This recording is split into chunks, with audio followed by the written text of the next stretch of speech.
ask anybody's question but yours. You're an idiot. And really a disloyal person. What's up, everyone, and welcome to this week's edition of the Disloyal Idiots Podcast here on the Fans First Sports Network. Christian Guzman here, alongside Steve Haller. Andy Pregler still attempting to recover from everything. But we have Sam Fetterman here joining us, one of our newest writers on noonsmagician.com, our sister website. Sam, first of all, thank you so much for joining us. Thank you for having me. And Sam is going to be part of our basketball writing staff this year, and perfect time for him to join us because this past week it was Basketball Media Day and also lined up with a Syracuse bye week. So we can actually do what this podcast is supposed to do and talk about basketball. And we can cover more than one thing? I mean, we do that, but we do it with soccer. You know that, Steve. Point. Yeah, it seems like the way it always works out is whatever season is at the forefront, that is all we end up talking about. This is very true. But then, you know, with me, I like to weasel my lacrosse and when lacrosse actually starts. Oh, yeah. No, especially with, my other job that I have. Right. I was going to say you're actively, required to watch a lot of real lacrosse. This is very, very true. But Sam was part at Media Day for Noons Magician to learn about this new look Syracuse team, which really is new look. Would you consider the transfers that have come in and out of this program? And I think for the first time in quite some time, I don't know how to feel about this Syracuse men's basketball team. And I don't know if that's a good or bad thing.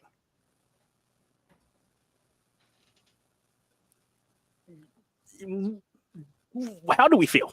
Do we know? I think there's definitely reasons to be optimistic about the Syracuse team. Now, there's plenty of reasons to be pessimistic as well, but that's kind of what comes with the new landscape of college basketball. Syracuse had the luxury of returning a lot of players last year. Obviously, they lost some pieces, but they returned most of their core last year outside of Edwards and Girard, and kind of brought back a lot of guys that were making some jumps, and some of them did make jumps, some of them didn't make jumps, some of them took steps back. And it was clear that Syracuse kind of needed a little bit of a cultural reset because they were still kind of hanging on to the stubbornness of the late Boeheim era. And the hope is that this year the culture kind of takes a step forward, and as does the basketball on the court. And I think that they brought in some transfers that at the beginning, I didn't really see the vision, but I've started to come around and see the vision with it a lot more as the summer's gone on.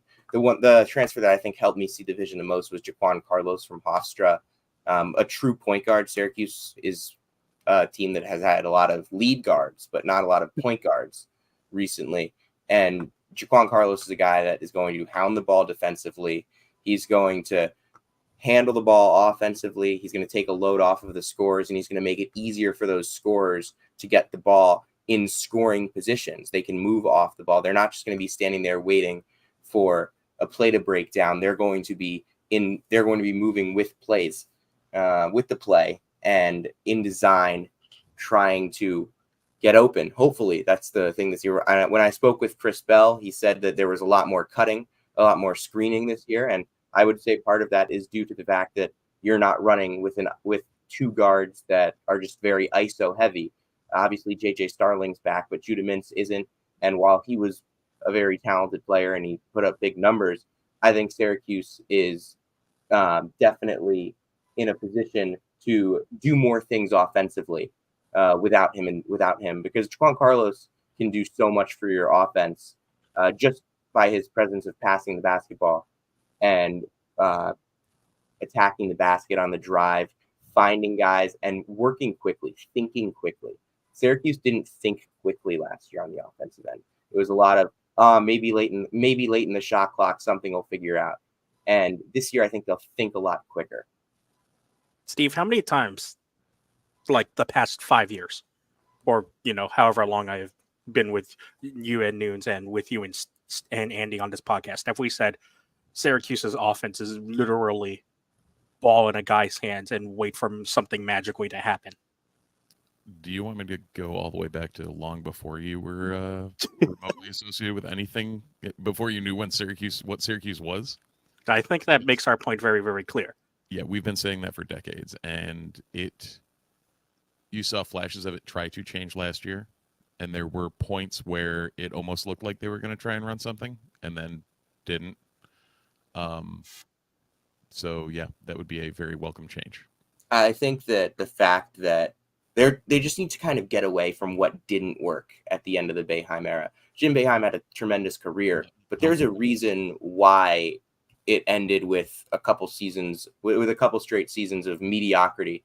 It's because people had figured him out, and he wasn't getting the guys that he was previously getting, and the stuff wasn't working anymore. So you move away from the zone last year, and obviously the defense had its struggles, but I think a lot of that was also kind of personnel. The guards were getting blown by. They didn't really have a stand in the paint rim protector for most of the time, even though I thought Malik Brown was an awesome defender. They didn't have a guy that would just plug up driving lanes, and I think that that's what they're hoping. They're hoping that they can get some of that from Eddie Lampkin, who is kind of an opposite defender from Malik Brown. He'll be steady. He'll be steadier in the paint. Not much of a rim protector, but he can definitely deal with post-ups and deal with drives. And he's not mobile, though, on the perimeter. That's the one thing that I'm concerned about with Eddie Lampkin. He's a great communicator on the defensive end. From everything that we've heard, he said on Media Day that he's the best talker in the country.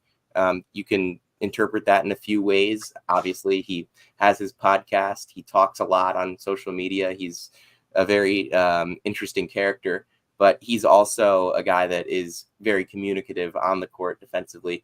He's been a leader.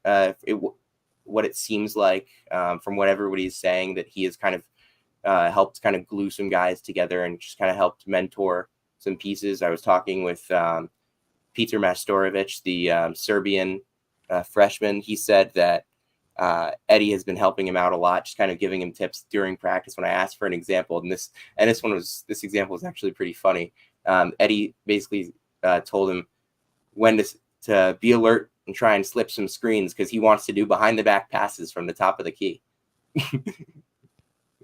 Yeah, going back on some things you said, you kind of flipped through a couple things back to back there. The Jim Boeheim era, the end of that kind of got given up about 10 years ago. And we right when I got here. Yeah, literally. I mean, we lucked into a couple of good seasons through there, but you could see the decline from a long time ago, and there were changes that needed to be made then. Those changes still, to a degree, need to be made. Absolutely.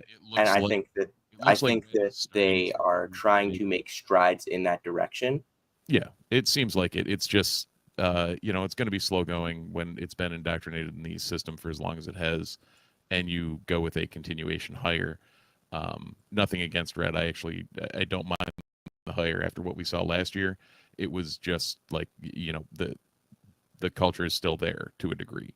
I think he's also just like last year, a lot of time he was still finding who he was as a head coach. And you could see, and towards the end I think that he had a lot of moments where I would specifically call him out and say, this is something that this is a rookie coach moment. This is a moment where his inexperience showed, but I also think that he had a really good off season in terms of resetting the culture around the program.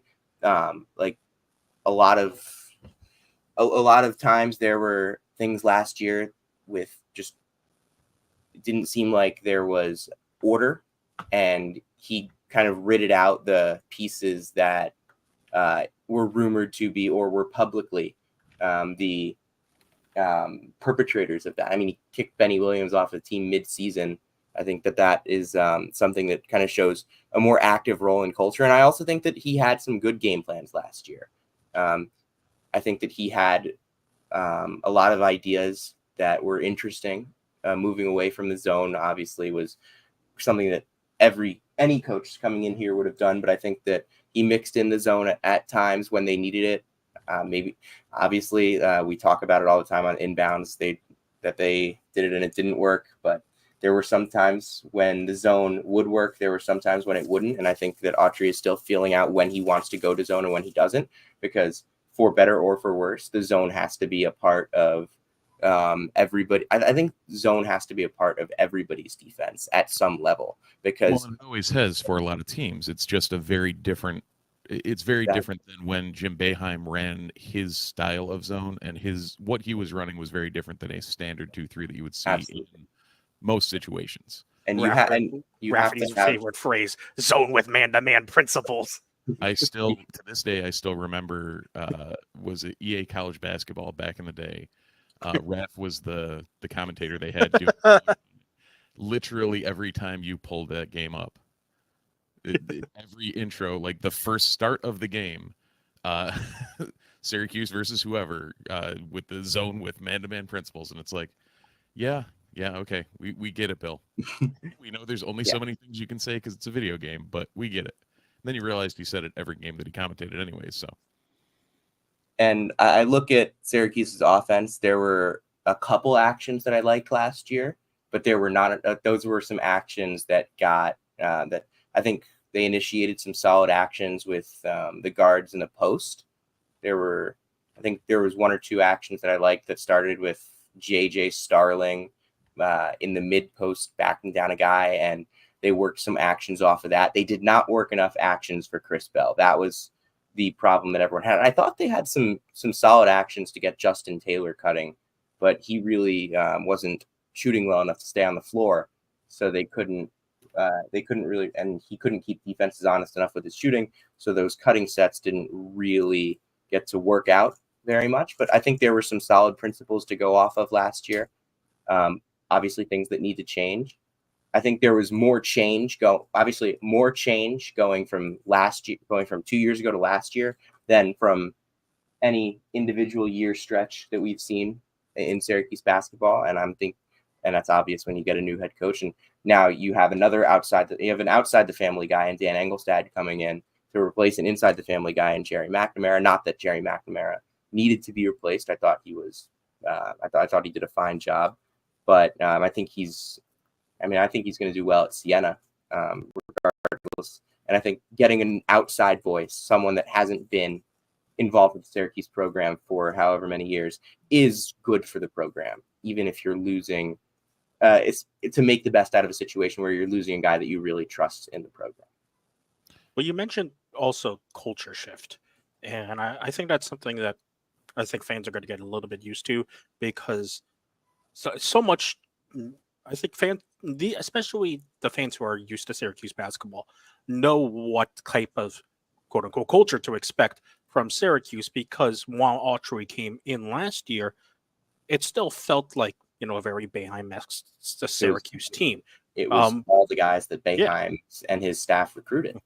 So when you talk to some of these guys during media day, what are some of the culture shifts that you have witnessed or already seen, or some of what they've talked about in terms of how that culture is shifting now in Syracuse? Well, I think people are more excited to be playing for Syracuse than they were over the past few years. I think that is starting to be fun to be playing for Syracuse. Last couple of years, it hasn't really looked like the players have had fun out there. They've been arguing with each other. They've been standing around. I think now the feeling around this program is that it's trying to be fun again. It's trying to be something that people will enjoy playing for, something that people will go out there and they will play for Syracuse, not just because it's Syracuse, but because it is a fun team to play for. It is a team that will play for each other and will not kind of divide itself out. I think over the last couple of years, we've seen factions within the team emerge, and coaching. And Jim Boeheim was very stubborn about a lot of things. Never. And that's kind of the whole theme of you could write a thesis on Syracuse basketball. That would be you could write a dissertation on Syracuse basketball. That would be your thesis statement. Jim Boeheim was stubborn on a lot of fronts.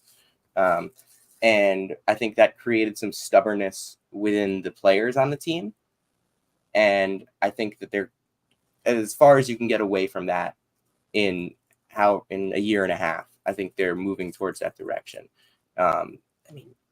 Could you imagine if two Syracuse basketball players hosted a podcast when Jim Boeheim was the head coach? Never, absolutely not. That would never Not. happen. I mean, I don't really have a ton of interest in listening to Elijah Moore and Eddie Lampkin host a podcast, but the thing was, like, if you go back in Boeheim's history, yes, it's just as he got older and more curmudgeonly, he was always curmudgeonly. It's just more curmudgeonly. And all this said, Jim Boeheim, of course, absolute living legend at Syracuse, but later on in his career, he just kept getting more and more, lock it down. We're not going to change anything. We're doing the same old thing. And as that got, farther on, 100%, you could see everything tightening down. You could see everything doing that kind of less freedom or fun in the program, and also probably part of why he couldn't get his guys anymore. Seemed like he had beef with every player that he recruited.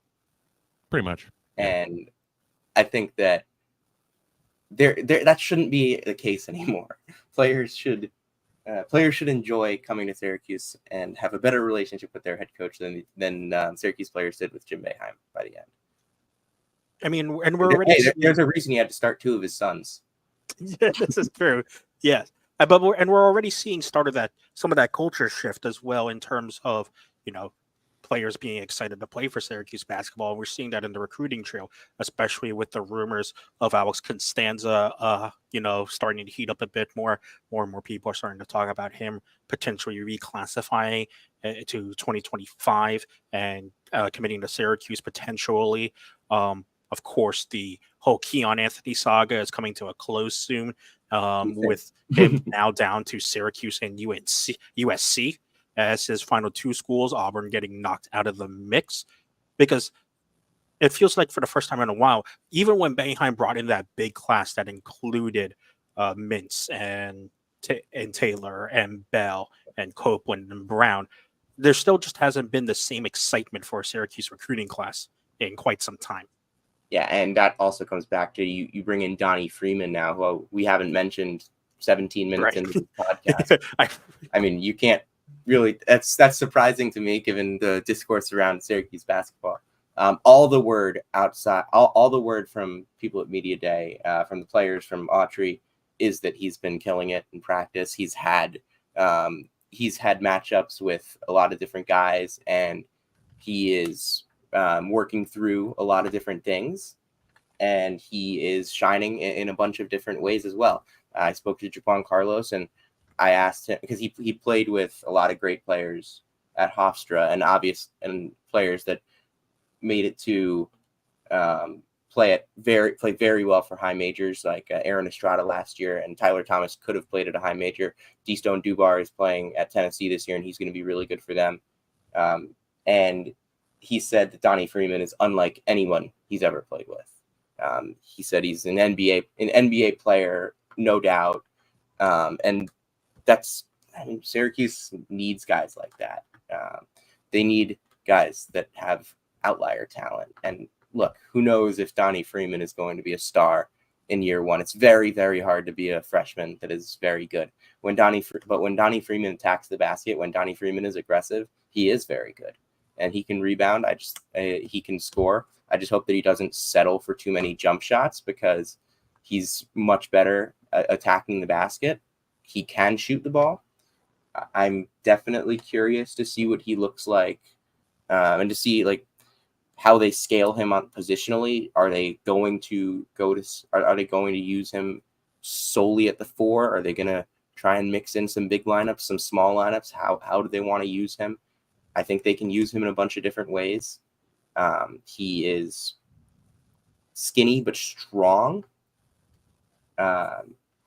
Could do with putting on a little more weight from the last time that he played at IMG, but with a summer of college strength and conditioning, the hope is that he's in better shape now and ready to go for year one. And if year one is the only year, that's great. If year one is not the only year, that's also great.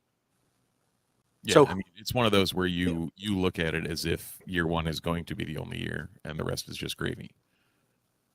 so who leads the Syracuse team in scoring? Because it feels like in past years, it's been very clear who's going to be Syracuse's leading scorer.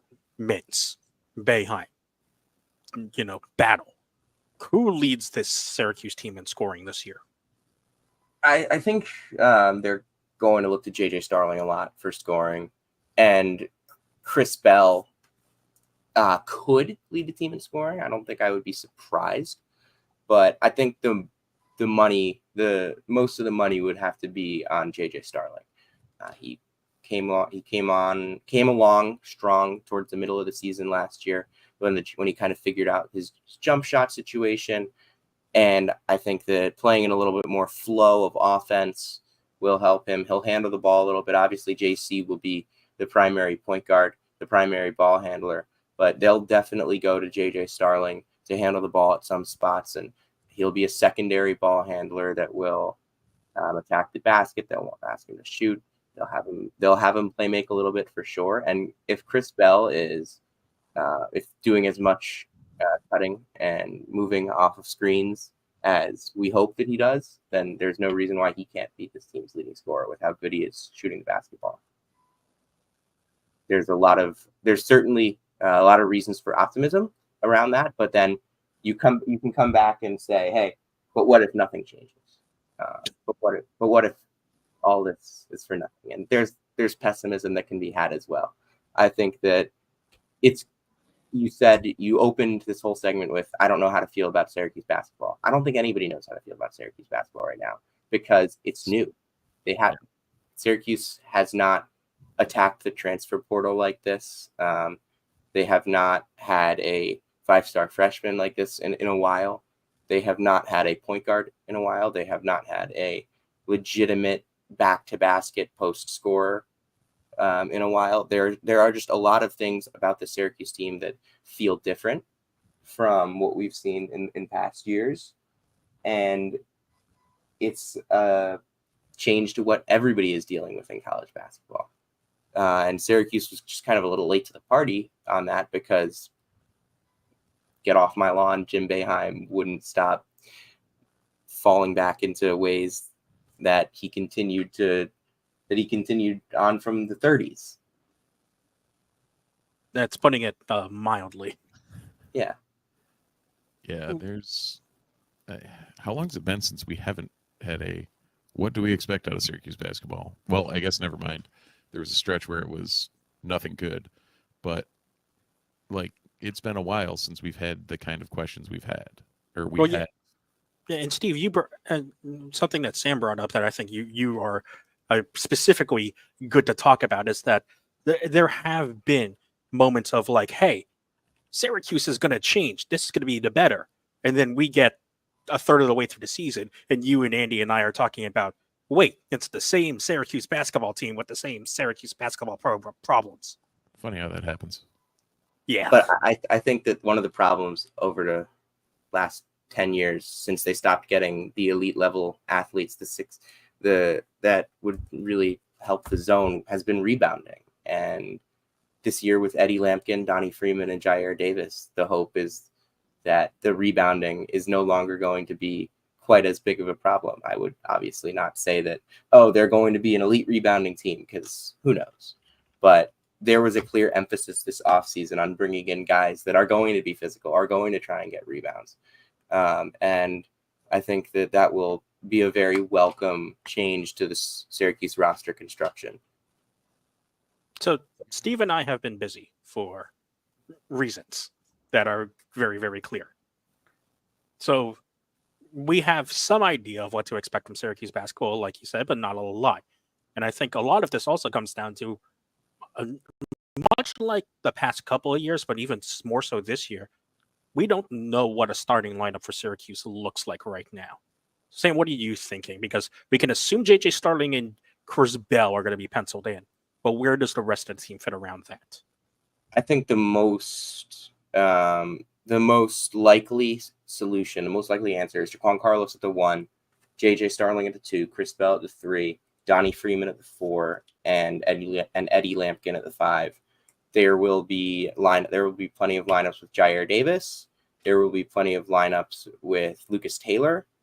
I think for sure we'll see that, and they'll have to use McLeod because you can't play Eddie Lampkin 40 minutes, and I don't know how much they're going to want to go small. I think McLeod also offers it. If he's 6 to 10 minutes a game, he's probably fine. They'll use him. Kyle Cuff's role probably doesn't change all that much as a backup in the backcourt. I wonder how much they're going to use Elijah Moore. I've said this whenever I've talked about Elijah Moore all offseason. There will be a game this year. I don't know when. I don't know against who. That Elijah Moore will win for Syracuse because he drains 4 threes or something like that. Because that's who he is. He's a microwave scorer, microwave shooter. But he could also play what? There's also a chance he plays 6 minutes a game this year. Who knows what his role is going to be? I think that he's a swing piece, and Chance Westry is another swing piece. I'm not expecting all that much because he barely played college basketball, and he's been injured for a while. He dealt with illness recently, so he hasn't practiced as much, it seems. And I know that there were points of the offseason where there was a lot of buzz around Chance Westry. I felt like that was all just kind of like hopium. Well, that was strictly based on the fact that he was highly recruited by us and almost committed to us. Yeah, and he didn't. I mean, that's exactly what drove that hype.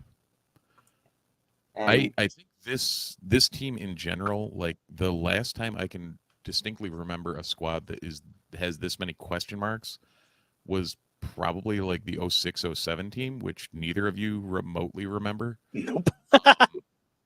Some of you in the room may barely have been born at that point. That was Roughton's sophomore year, I think, with Paul Harris and Mookie Watkins, and I think Ao was a sophomore. But that was an NIT team, right? Yeah, it was the year after GMAC graduated. Devendorf was kind of coming into his own. I think D-Nick was on that team, but there was a whole lot of what are we doing here? And no one quite could figure it out.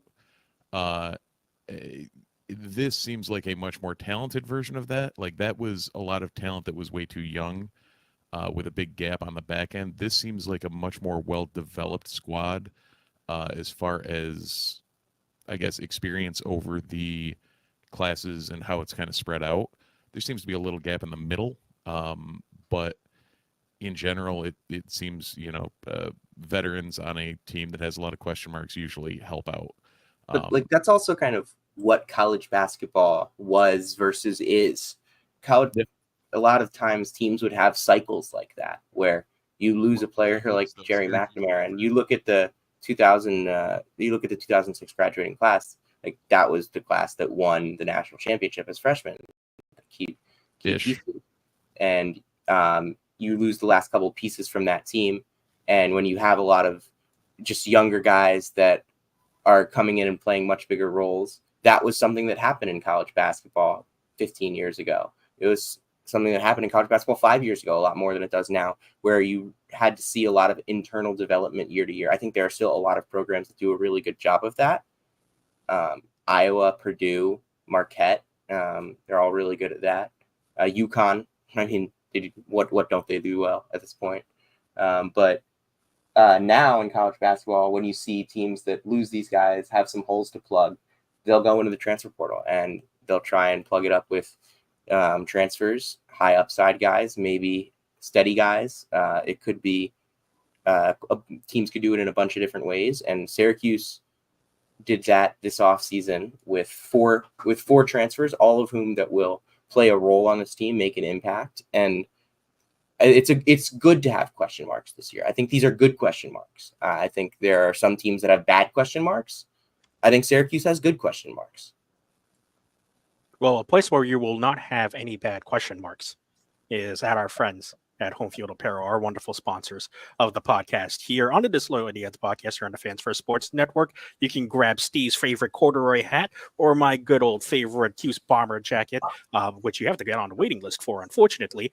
But yeah, some of the best stuff, but you can also get so many awesome throwback Syracuse gear, whatever you're looking for at homefieldapparel.com. And you could use the code NOONS15, NOONS24, excuse me. That is NUNES24 because it's 15% off. Yeah, but it is 15% off your first order because I remember there was a 15 somewhere. There you go. Yep, NOONS24. It's NUNES24, and it's 15% off your very first order at homefieldapparel.com. Yeah, that's I think I still am mad at them for not getting. Well, I'm still mad at Cuse for not getting in on the pullover. Yes, collection. very much so. These things are sharp. First thing I did when I got into Syracuse was I went on Home Field Apparel and bought out the store. See, this is why Sam is a member of the News Magician, because he's a smart man.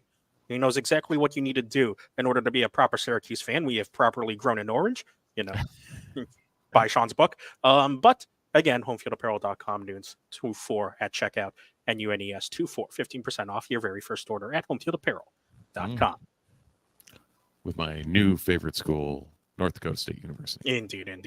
Still don't know how I own 2 of their shirts from Home Field, but I do. So while we were talking, I kind of figured out why I think at least Steve and I are not too knowledgeable about Syracuse basketball at this time of year. And it's because for the first time since 2018, football is doing something that distracts us from basketball. This is the reason why usually I can catch up on my spring sports, because the Sabres are horrible. Exactly. There's always this lag like mid-season when the next season's about to start. Like you either have the time to do the research or you don't. And this year there's a lot of Syracuse football going on that we haven't had time to even think or remotely dive into Syracuse basketball.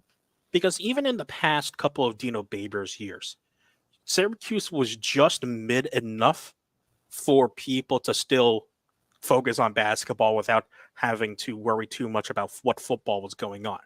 Right. Now, every time it got a little too far from Syracuse basketball, like every time they started to fall down the rabbit hole, there was like a random postseason run that, oh, yep, they're good again. Everything's fine. And then everybody would flock to the dome again.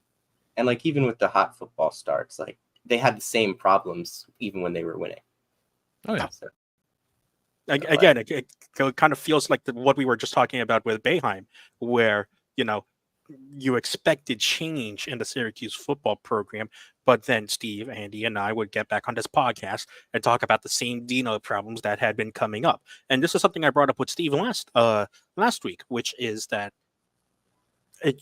do problems pop up for Syracuse? Yes, but they're not the same problems every week, because you see the problems from the previous week get fixed to the next week. And if issues pop up, their coaching staff is really good at identifying it, and sometimes even in game adjusting to fix those mistakes, which is something we haven't seen as well during the Fran Brown era. Yeah, a novel concept of fixing what's wrong. I never would have expected to see this in Syracuse football. Well, you never expected to see coaching adjustments in Syracuse football. Right. Yeah. And I don't think, and I don't think we've seen fan support as much. Yeah. Go ahead, Steve. Order. To see a coaching adjustment that wasn't made by Tony White. This is indeed true. This is why Tony White is getting paid a lot of money. Yes, and very much so.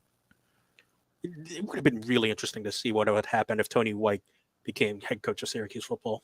That would have. That's a what if. Maybe that's a good offseason what if to go into. Yes, indeed. There's some dominoes that wouldn't have fallen, but others would. Others probably would have. Yeah. And we wouldn't have known what those dominoes would have been.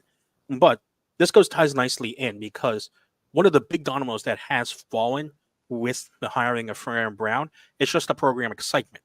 And yes, we were talking about that when he first got hired, with the recruiting splashes and the coaching splashes that Fran made.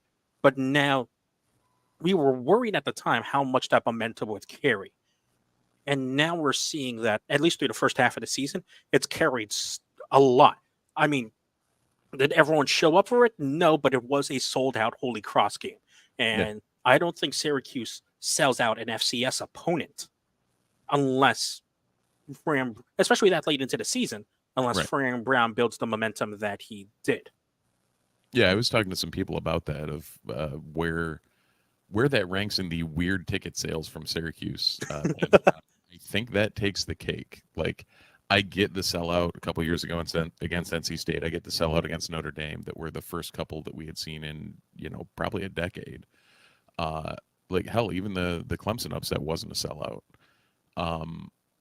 But to sell out Holy Cross that early, or well, I guess relatively late in the season for an FCS opponent, it was like just a weird, weird thing. Like, I've never in my life thought of selling out an FBS game.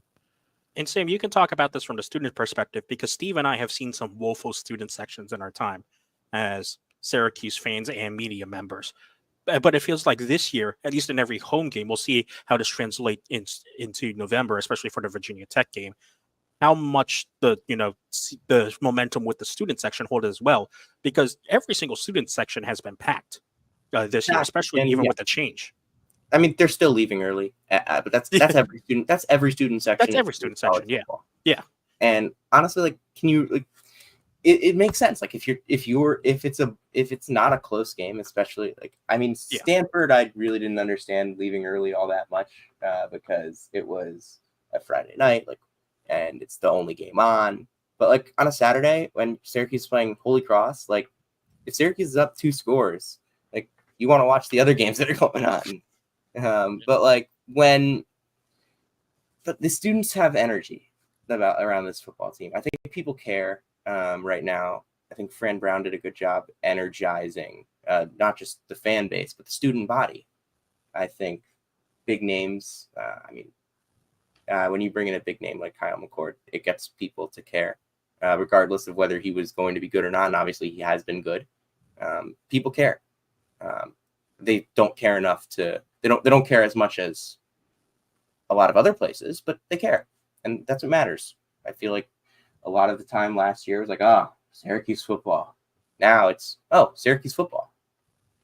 Yeah. And you mentioned McCord because I think we need to talk a bit more about Kyle McCord. Even though he's been talked about a lot, I don't think we talk enough about him because it feels like kind of a Buddy Boeheim syndrome with McCord, which kind of, to bring a basketball analogy into it, because there'd be many, many games when Buddy was like the star of the team, where Buddy would have like a quiet 20 points. And you're like, holy crap. You look at the box score and you'd be like, holy crap, Buddy actually had 20 points. When did that come from? Yeah. People forget that McCord has thrown for at least 300 yards and a touchdown in every single game this year. Which has never happened in Syracuse football history. Never. 6 games? Never. And especially in a row. Never in a row. Right.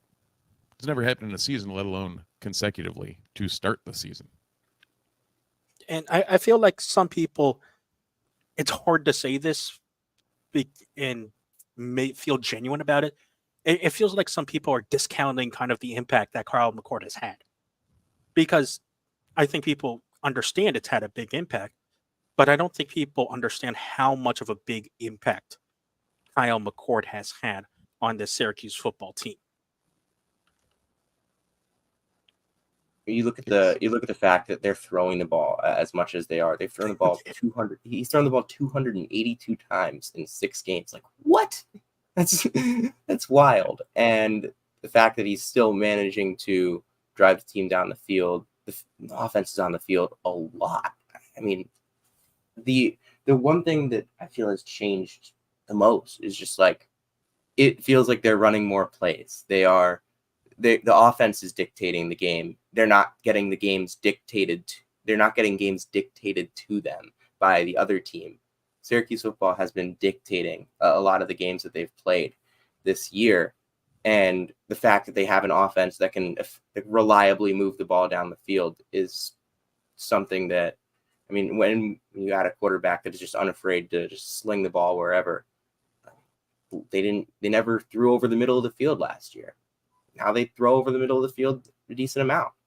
Well, there's been moments where Kyle McCord has looked like a bozo, but when you throw the ball 282 times in 6 games, you're going to look like a bozo a couple times.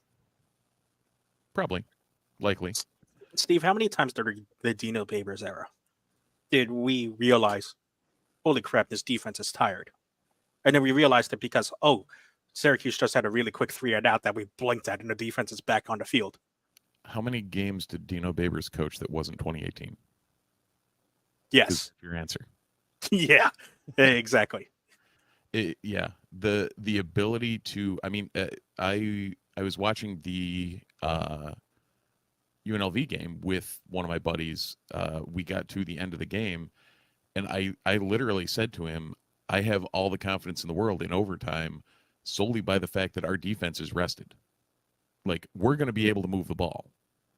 They're going to have a harder time against a defense that's much fresher than UNLV's.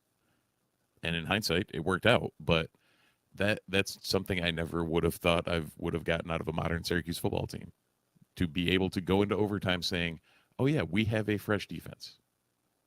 And especially that time of possession thing that Sam brought up has been so crucial, because Syracuse hasn't been going 3-and-out. I don't know how many times, but I would hazard a guess that it's less than 5. And like I said, you don't see too many Syracuse plays that end, too many Syracuse drives that end in 4 or 5 plays. Like, even on the longer drives where they don't get a result out of said drive, it's still a double-digit drive that takes a ton of time off the clock, and subsequently as well tires out the opponent's defense, which is a lot of credit to also the Jeff Nixon style, pro style that he's built. Thanks for the people who have read it. Thanks for the love that I put out on the Jeff Nixon article this past Friday. The detailed kind of how he developed that offense, and it's shown that this is a Syracuse offense that he's also very malleable for.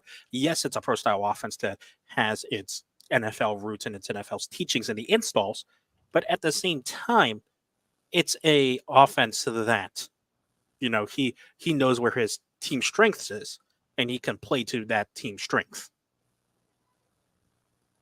Yeah. I mean, well, again, since you started covering Syracuse football, have you been able to say that before? George McDonald with bubble screens, and that's all about it. And that was for half a season, my first year in 2014. Bubble screen. Don't you love the George McDonald bubble screen era? Oh, error. Yes. Yes. Yeah. It really was an error, because it's so shocking to me as a first-time football fan in 2014. And by first-time football fan, I mean first-time Syracuse football fan in 2014, to see our offense solely based off the wide receiver bubble screen. Yeah, it's mildly insane. I'm curious if I went to watch a Ole Miss game, if they implement more bubble screens now, since he's the wideout coach there. He is? Yeah. How did Lane Kiffin allow that guy on his staff? They run a lot of RPO. He's the passing game coordinator. They do some screens. I shit you not. He is the passing game coordinator for Ole Miss. And they're running RPOs with George McDonald as the passing game coordinator? Maybe he evolved. It's been a bit. I remember he did not when he was at NC State, but I think RPO is something also to bring up a lot as well, because we brought us up last week. I think it bears repeating again, because so many Syracuse football fans actually kind of just need to hear this drilled into their heads. Syracuse, for 60% of the game, calls an RPO in the huddle. And McCord is given the trust as the quarterback and leader of this team to call out of the run that is designed on that play, which is why you see so much run past disparity in Syracuse's play calls. And I know so many Syracuse fans want to see the Orange, run the ball more, get Quinn Allen more touches and things like that. First of all, he's getting about 15 touches a game. That's perfectly what you want from your running back. And he's getting more if it's open. Exactly. And when you have a guy like McCord who is knowledgeable enough to check out of those RPOs, like, you use that to your advantage as Syracuse. And when you have a guy like McCord who is regularly completing over 50% and most of the time over 60% of his passes, you give him that trust. Yeah. I mean, a fifth-year veteran that can read a defense like he can, there's no reason to not put your trust in him doing that. And to his credit, at this point, he has effectively made the right read on most things. So where do we go from here? The other go ahead, Sam. Report is that he's dropped back however many times. He hasn't taken a ton of sacks. He took one or two bad ones against Stanford. I think he took a bad one against Holy Cross, but he didn't get sacked in the UNLV game, and he threw 63 passes. Like that's huge. Just having a guy that is able to get the ball out quickly, able to make reads, and be decisive and deliver the ball on time, and avoid putting you behind the sticks. By God, So Steve, some music I hear? Yeah, I was going to say, how much percent are you giving credit to your offensive linemen? As far as pure improvement over what we had seen in the past, or credit for the sacks in general?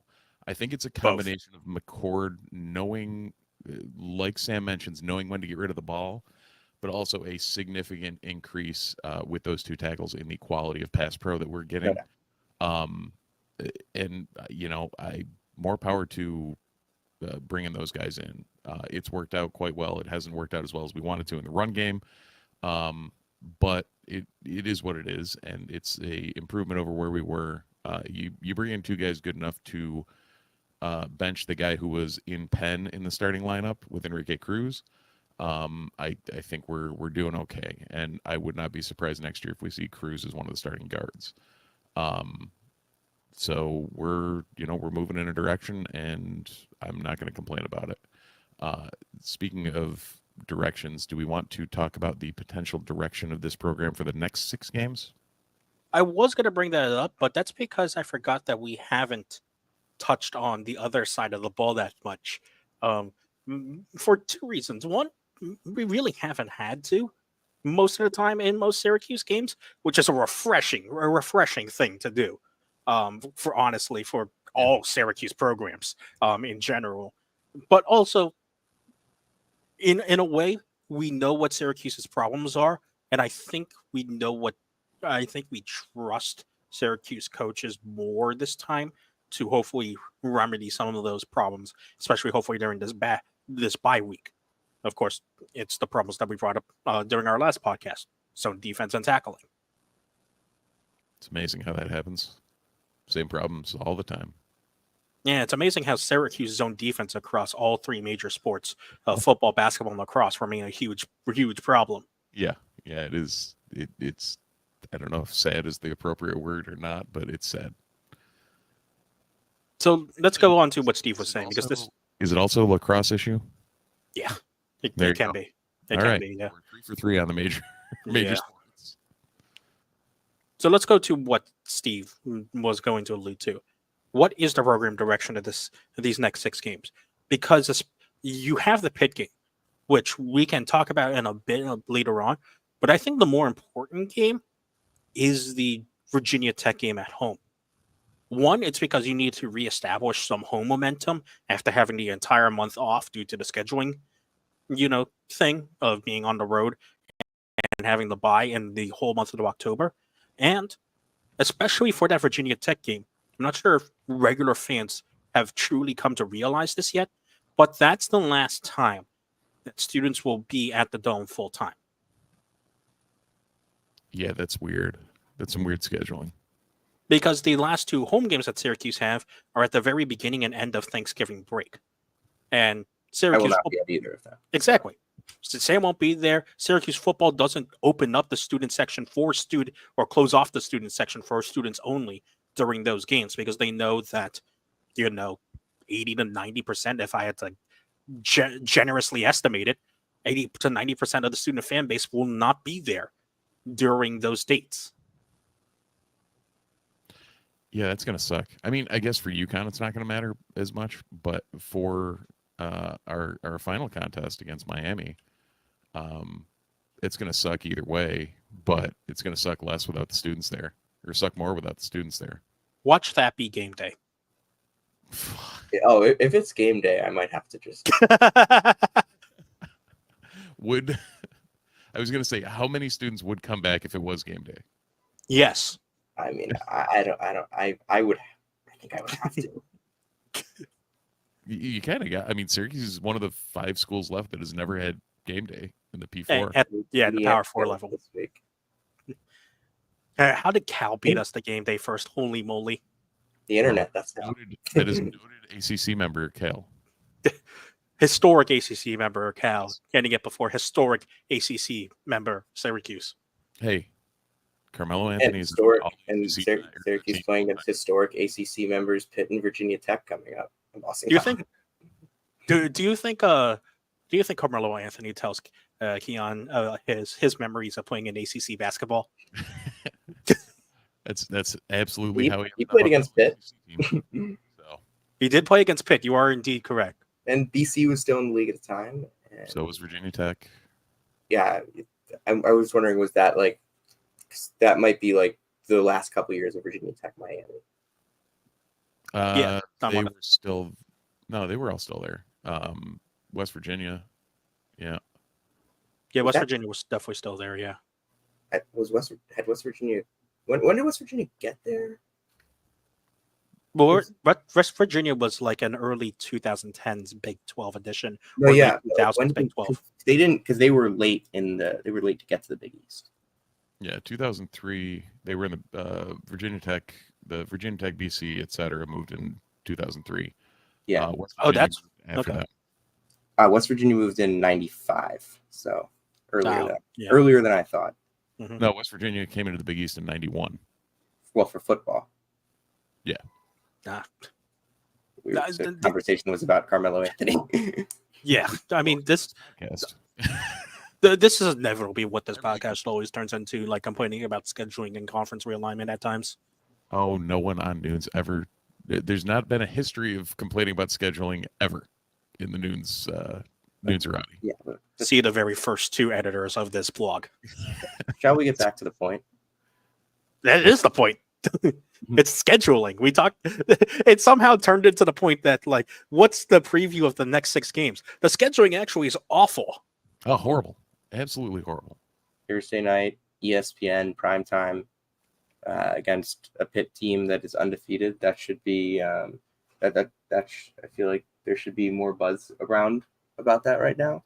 But it's also 2 teams that nobody actually understands whether or not they're good or not. And think- also, it's because Honestly, I think that's why people should care. and also because it's But the even Lakers- though it's about like 4 days, and I'm not sure how many people care about future forecasts. There is already, without even looking at the future forecast, a 90% chance of rain. Oh, it's Pittsburgh. It's definitely going to be raining. It's Yeah. definitely going to be the most disgusting weather game ever. What will be the condition of Heinz? My guess is like 47 degrees and like They'll be running on ketchup. yeah. Now, what would be harder then, Steve? Because this is a specific question for me and you. A rainy, cold Thursday night at Heinz, or a rainy, cold Tuesday night at Stoke? Flip a coin. Exactly. Flip a coin. Yeah. No, I mean, you've got at BC followed by that at Cal. That's gonna suck. Like, Oh, yeah, Cal, right. You go out west and you don't get a bye week. Which I feel like that's a hidden game that people are forgetting about. Cal. I think people are. I think people are. So, they've lost their last couple of games by like 2 points. They've lost 4 games by 9 combined points. yeah, but the woke Cal media is very, very hard to defeat. I do. Their internet presence has taken over.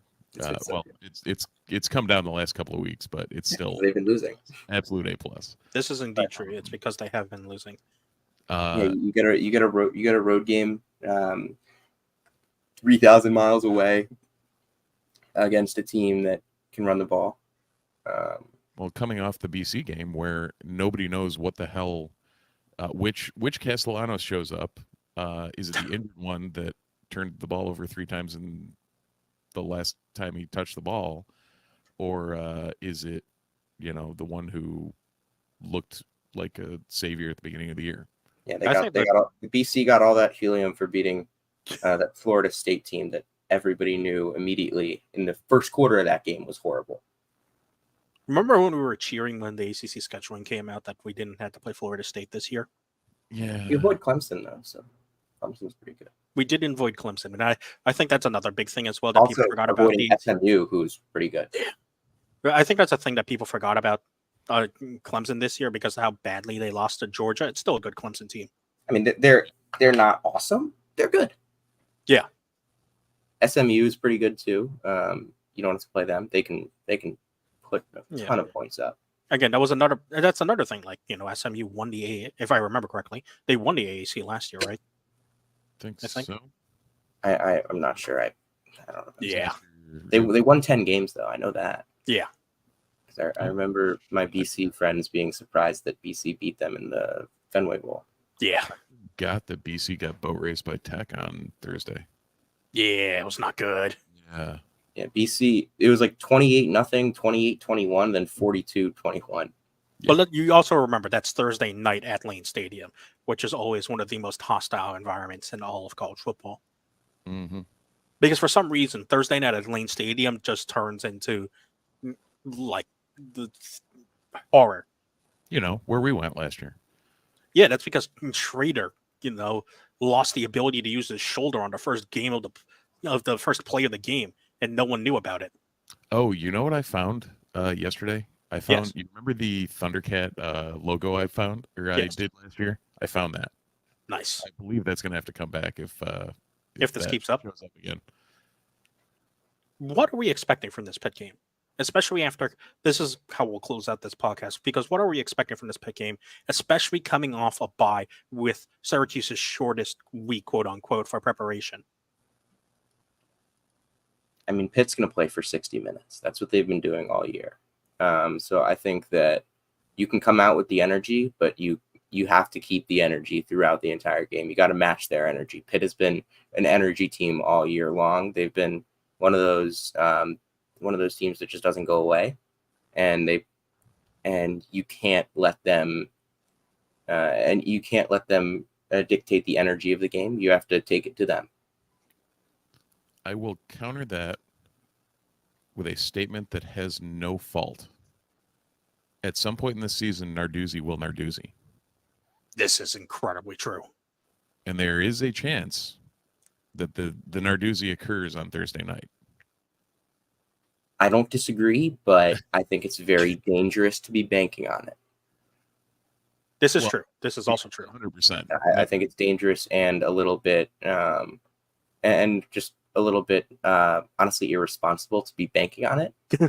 Not saying it's irresponsible to bring it up. It's very responsible to bring it up, actually. Trust me, the team ain't banking on it. I will 100% bank on it, though. that's what it's going to come down to, because it'll happen. I don't know when. They're not going 12-0. I know that. No, but these teams are both solid teams that are probably as good as their record shows against the teams they've played. They're in the race in the ACC right now, because like the ACC has a lot of teams that are never going to play against each other because it's too freaking big. Like what does Pitt have for a statement win? No. Right. Like they're 6-0. Like it's what? Kent State, Cincinnati, West Virginia. Those were big comebacks. Youngstown State, they beat 73-17, so I'll give them that. That's a statement and a half against them. UNC and Cal. And I don't know. It's like they're, and all of those, Cincy is by a point. West Virginia was by 4. UNC was by 10, and Cal was by 2. So they're eking everything out. It's all, shoestring wins. So if it weren't for the fact that we're going down to Heinz Field, where historically Syracuse has played like a bag of ass, I would actually have a good bit of confidence in Syracuse going into this game. Because of history and just because of things and I don't know. I don't feel nearly as confident. Final question of this podcast, specifically for Steve. Oh boy. How much tape does Kyle McCord watch of Zach Mahoney and Nate Peterman? All of it. Because that game is still seared into my memory. Oh yeah, I was there. That was fun. You were there for that game? Yeah. How did I not know this? Every time we've brought it up. Oh no, I was not there for that. God. What year Again, was I it? remember I was in the Barclays Center for Syracuse, South Carolina men's basketball, and had that game on another reporter's phone. What year was that? This was 2016. Was I there?